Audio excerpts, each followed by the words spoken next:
What's going on, everybody? Kagore Force here, and today we are bringing you lore on the new King's Fall raid that was added back to Destiny 2. Today we will start at the beginning of the whole entire raid, which is at the Court of Oryx, and we'll be talking about everything that has to do about the Court of Oryx and everything from D1, because I know a lot of people from D2 have never played D1, so they don't know the full lore of the whole entire raid.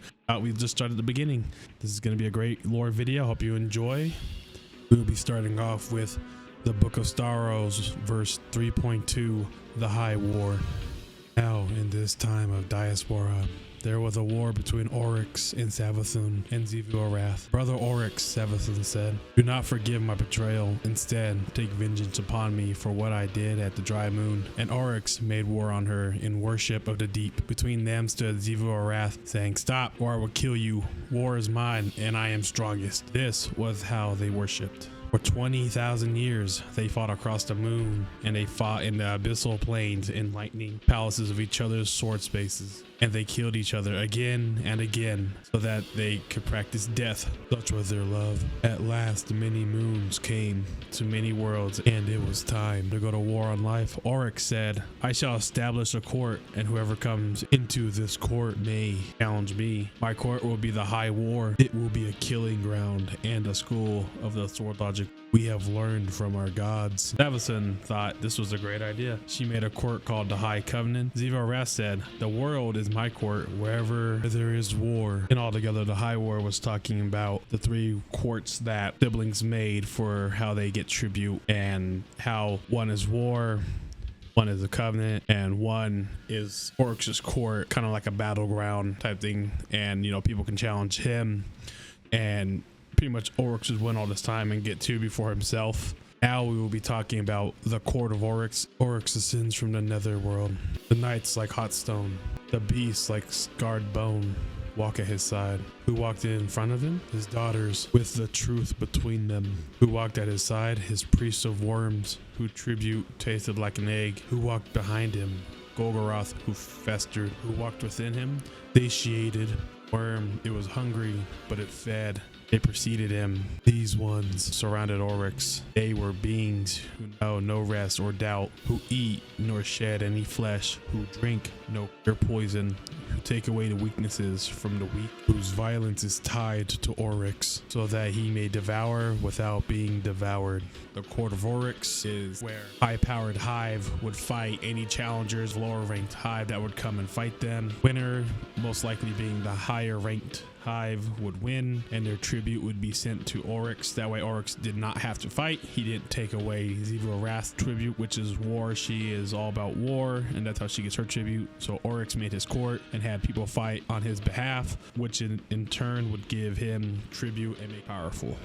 Now that we have what the Court of Oryx was in the High War, to the actual, when you're walking through to get to the court, as noticed, there are thrall statues on either side. There's 3 and 3. Thrall statues were placeholder for relics. You would place the relics inside of these thrall, and it would spawn more and more powerful hives. So the beginning 2 were the least powerful, first tier, the second tier were the middle 2, and then third tier being the highest ranking hive that were in the Court of Oryx. You would spawn there with ruins. All during D1. D2, you just slam, you slam the relic in there, and then you move on to the next one. But in D1, this is an actual activity on the Dreadnought, where you would summon these hive, you would kill them, and you would get rewards afterwards. In this next part of the video, we will be going over now every mini boss in this segment will be from D1, as D2 did not have anything to do with the Dreadnought rather than just bringing back King's Fall. So anyone that has not played D1 or remember Court of Oryx, this is for all the D2 and people who have never played Destiny. This is for you guys to find out what the bosses were, their grimoire behind them, and a short version of their encounters, so you guys got the gist of what you would do with them once you were doing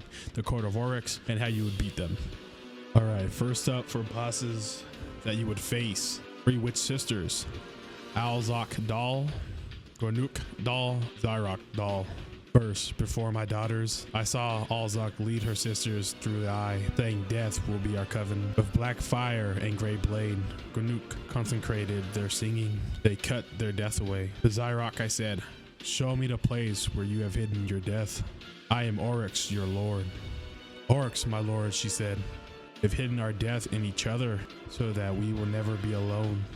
So with these three sisters, when you were encountering them in the Court of Oryx, all three of them would spawn. You had to get all three of them as low as possible and kill them all right away. If you did not kill all three of them right away, one would spawn after the other until they all three died. So this encounter was extremely interesting, as you would have to get all of them very low and kill them all within a couple of seconds of each other to complete this Court of Oryx. But this is by far one of the best mechanical ones that they had in it, and till this day I wish they would bring this back.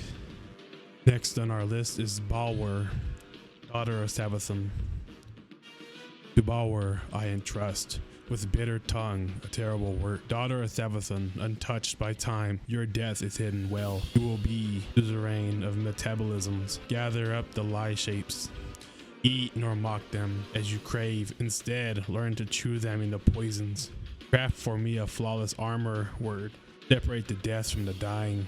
Cut the shadow apart from the fire. Make the fire burn hot. Arm us with weapons against our foe. Arm my court for the long crusade. So with Bauer's encounter, everybody, as soon as you would spawn her with a relic, the whole ground would turn poisonous, and you would have to go underneath where the ruins are to get the red chest. You would have to go underneath there and not get attacked by it. There would be 3 yellow bar acolytes that would spawn. You would have to kill all 3 of them, and they would drop little puddles of light. You would stand in, and then you would face Bauer and do damage to her until the pool that's extinguished, and you would go back underneath where the big light of pool was, stand there again, and kill the acolytes again. And that's what the whole encounter. Her Court of Oryx was really interesting because everything was just poisonous and you would die extremely fast, and it was very interesting. And it was always cool to have like a wizard mechanic where it was kind of like the floor is lava in the game. I think that's a really cool encounter that we've had from her. This is another encounter I wish they would bring back. All right, our next champion of Oryx in the Court of Oryx is Horus. Now I count Horus, who I have taken. The strength of Horus was the knight's strength. His ornament was not his might. His might was the Lord's might, a leader's might. I broke the ligature above him. I cut him from his pretender lord. I have read the last true shapes to Horus. I have greatened him. Emancipator, truth teller, these are my names. The strength of Horus is the loyalty he commands. Krakus had a very unique encounter himself. Have a lot of taken minions spawned with him, and as they spawned in, they would shield him. This is before the taken goblins and shield him, so you couldn't do any damage to him, and you would have to take out every one of his forces in order for his shield to break and for you to do damage. It was one of the first intricate taken encounters we had. Next on our list, we have the ogre Kagore. When I made my court, I said, look, I'm an emancipator. I am a truth teller. I must make room in my court for joy, raising great tribute.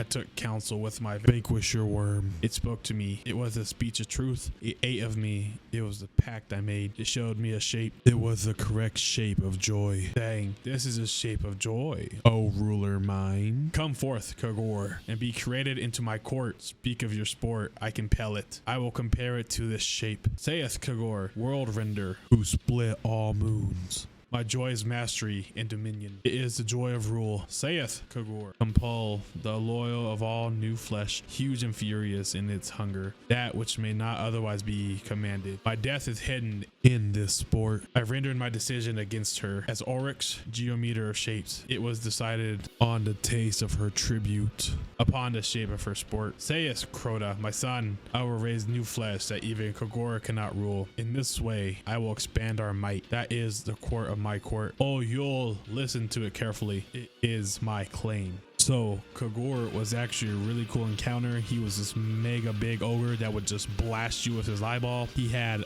a taken wizard that would respond him if you didn't kill him fast enough, and then you would have to kill the wizard on top of killing him fast enough. If you didn't kill her fast enough, he would respond with full health. He would send 2 ogres at you, one on the left side, one on the right side, and you pretty much would just have to do major DPS to his crit spot in his face. The taken wizard, literally once you killed him, you would have to kill her fast as hell. If you did not kill her, she would spawn him in full power. Pretty much he would destroy you because he was a tier 3 boss, boss, and that was at I think 400 light in Destiny 1. He pretty much gave Oryx a lot of tribute. All right, next on our list of champions for the Court of Oryx is another ogre named Kruger. Listen, Zul, to the court of my court, listen to me, for I am attired in wrath. First, I count Kagore, touched by Savathun. I boast for Kruger, invincible. Distant Savathun hid the death of Kruger inside another curse. At the golden amputation, when I paced 10 times, Kruger sent forth the accursed.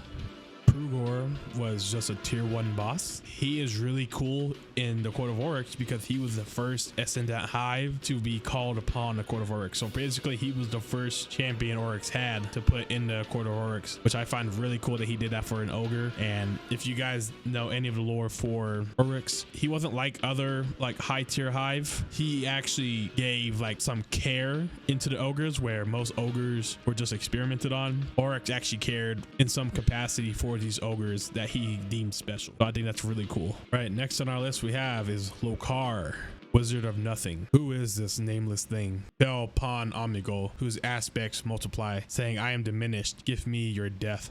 My son Crota came to me, saying, this nameless thing moves sideways. I chased her and she fled. Kill her now. So I raised her to my court. I named her Locar, which means not there. Thus, my son was rebuked against simplicity. So Locar had an encounter in the Court of Oryx, was kind of interesting. Pretty much she was just a tier 1 boss. She would spawn and you would do some damage to her and she would just dissipate thinking you killed her, but then she would actually just teleport around the Court of Oryx. So she would start from the middle and then she would go left behind you and then to your right and then back into the middle. Every time you did hit her for a certain amount of damage, which got a cool little mechanic. She wasn't too much into lore, again, Wizard of Nothing, because Oryx thought that little of her and pretty much just used her to spite Crota because he was mad at Crota for certain things he's done in the past. And Locar is just kind of like a funny type of character, I guess, because her story is so sad, but also it's to spite Crota. So, you know, it is what it is for her.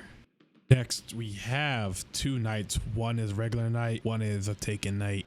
Dero Mengu, simple Cryodode. You tied strengths to each other like comrades. Pull down the gift mask. Dyad bound. The tithing did not reach me. I punish you. I pronounce 2 curses. Thus, let one of you be the lesson. Shape is strength. This shape endures. I will arm you with fire. Let one of you be the learner. Learn the shape and the direction of strength. Either both sides of your blade. I am Oryx, not bound by law. I pronounce a 3rd curse. Let companionship be your ruin. They kind of screwed Oryx, and their tribute really, since they worked together, their tribute kind of went to them and didn't give in to Oryx's. So Oryx shamed them and pretty much cursed them. So you fight both of these bosses together in the Court of Oryx, and basically you have to kill one and then the other, because one shield will drop and you damage them, and then the other shield comes back to that one, and then the other shield drops and comes down. So basically you gotta kill one by one. You can kill them super fast, or you can take your time and kill them both, but they are very relenting, as one has the regular Hive Knight has the sword and will push you a lot, while the Taken Knight has fire and will just shoot you from a distance. Warlock, delight of delights.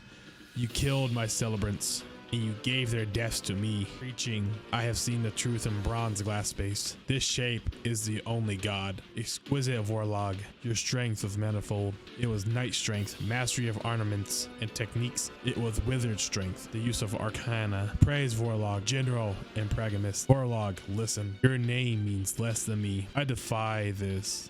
So basically Oryx really had a lot of like commendations for Warlock, this knight that killed his celebrants, were super high ranking Hive. He gave their deaths to him. He gave him a lot of tribute. His encounter in the Court of Oryx is he was just a tier 1 boss, so it wasn't really anything. He just kind of spawned and you killed him and that was it. I honestly wish this character get a better encounter because of his Grimoire card and how much Oryx actually like took pride in Warlock and his like sword logic. So it was very sad to see that he didn't get anything like really cool. I think his design was a little different than other knights. I think he had he was more green, like you could tell he was different. Yeah, in the actual Court of Oryx he was just a tier 1 boss, so you could kill him very fast and that was it. So sadly he didn't get the death he deserved. As goes the sword logic, he just wasn't strong enough to kill us, I guess. All right, and now we're getting to our last champion, which is a very special one, I think. Thalnuk, fanatic of Crota.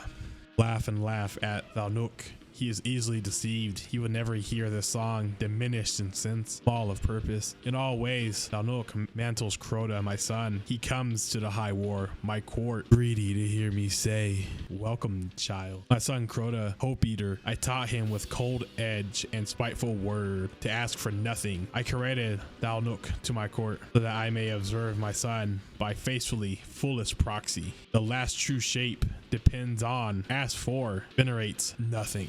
Dalnuk, he's basically a mini Crota in boss mechanic. So the sword bearer would spawn and you would kill the sword bearer, and one person would take the sword and go up and damage Dalnuk by slamming on him several times, just like you would in Crota. This was a cool encounter because it was a huge throwback. Crota's in raid and it was really cool. He actually looks a lot like Crota as well. He kind of has the same glow, kind of the same look as a knight, has the same sword. I say that this encounter was very interesting, and the lore is because Dalnuk was just a normal hive that fantasized. Oryx was like entertaining this because he just thought it was funny. Like he literally just thought it was funny that someone was trying to imitate his son. I wouldn't say Oryx was mad at this, but you could tell he wasn't the happiest about it. So he was kind of hoping him to fail because his son fell. So he was like, you're gonna fail. Basically, it was just Dalnuk was just trying his best to impress Oryx and be just like his favorite god, Crota. That's his encounter. His encounter is just like Crota's in raid, which is pretty cool, and which is why he's the last one on our list, because it was probably the coolest Court of Oryx encounter we had. All right, with that being said, that is the full Court of Oryx lore behind King's Fall raid and the Dreadnought. For anyone that did not get to experience King's Fall in Destiny 1,